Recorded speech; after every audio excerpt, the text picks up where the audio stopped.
ഇസ്ലാമിക ഭീകരരിൽ നിന്ന് വംശഹത്യാ ഭീഷണി നേരിടുന്ന ക്രൈസ്തവർ കഴിയുന്ന രാജ്യങ്ങളുടെ പട്ടികയിൽ നൈജീരിയയെ ഉൾപ്പെടുത്തി അമേരിക്ക.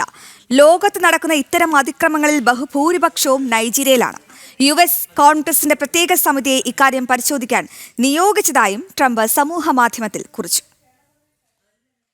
ക്രൈസ്തവർക്കെതിരായ ഇസ്ലാമിക ഭീകരാക്രമണങ്ങൾ ആശങ്കാജനകമായി തുടരുന്ന രാജ്യങ്ങളുടെ പട്ടികയിലാണ് നൈജീരിയയെ ഉൾപ്പെടുത്തിയിരിക്കുന്നത്.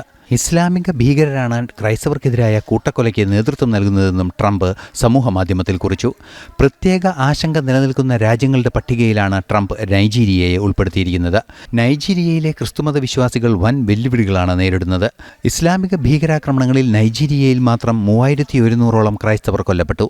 ലോകം മുഴുവനും സമാന ആക്രമണങ്ങളിൽ കൊല്ലപ്പെട്ടത് 4476 പേർ മാത്രമാണ്. അമേരിക്കൻ കോൺഗ്രസ് അംഗം റിലി മൂർ നേതൃത്വം നൽകുന്ന പ്രത്യേക സമിതിക്ക് ഇക്കാര്യത്തിന്റെ നിരീക്ഷണത്തിനുള്ള ഉത്തരവാദിത്വം നൽകിയതായും ട്രംപ് അറിയിച്ചു. ഇന്റർനാഷണൽ ഡെസ്ക്, ജനം.